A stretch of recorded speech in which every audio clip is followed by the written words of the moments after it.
We are hearing now from the White House through the New York Times. They're saying that the president is perhaps tweaking or recalibrating his opinion now on this issue of pulling American troops out after getting a lot of resistance from Republicans in Congress, including the top Republican in the Senate, Mitch McConnell, who is saying if the U.S. pulls out the remaining couple of thousand troops they have in that part of Syria, it could lead to a vacuum and allow Russia and Iran and terrorist groups to take advantage of that. So we're going to see how this plays out. But Nader Hashemi is joining us from Denver. He is the director of the Center for Middle East Studies at the university there. Nader, good to have you with us. I know you're following this too, so we're trying to make sense of now what the American policy actually is here. What do you think we're going to see? Well, I think we've seen this movie before. You might recall that about a year ago, in December of last year, Trump made a similar declaration that he wanted to pull American troops out.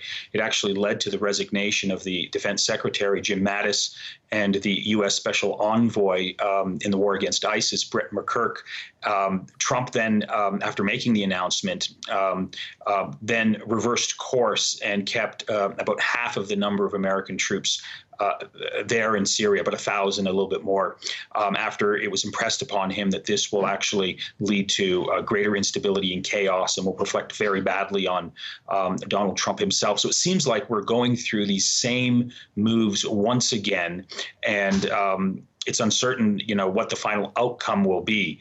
You just mentioned that Trump seems to be recalculating once again. So that's why this seems like deja vu all over. Yeah, well said. We're going to show a map, Nader, as you and I are speaking, for our viewers, just to kind of give them a sense of the Kurdish areas. And obviously, as you know, it gets very complicated because this spills into a number of different countries, Turkey primarily, but also into Syria and Iraq and parts of Iran as well. If the Americans were to pull out, what do you think that would mean for that part of northeastern Syria anyway? Well, it would lead to further destabilization, most likely a lot of humanitarian suffering for Kurdish civilians. It will probably lead to the re-energizing and reorganization of ISIS, because a lot of the ISIS militants are there in camps that are controlled by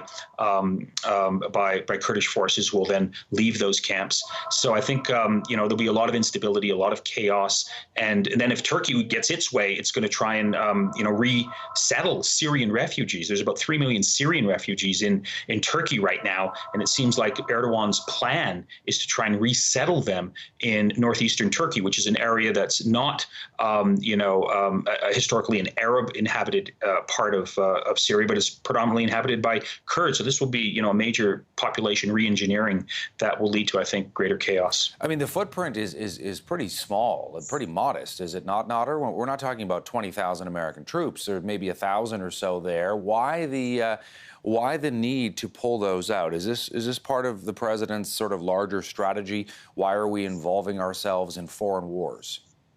I think that's it, exactly. I think this plays well to his base. He's facing a re-election campaign. So I think for all of those reasons, I think he's doing this for his personal benefit, not to the benefit of, U.S. or international security interests. I think this is driven largely by his ego. Nader, great to have you with us. We'll see how it plays out. Thank you for taking a bit of time today, though, as always, for CTV. Thank you. Take care. Nader Hashemi joining us there from Denver in Colorado.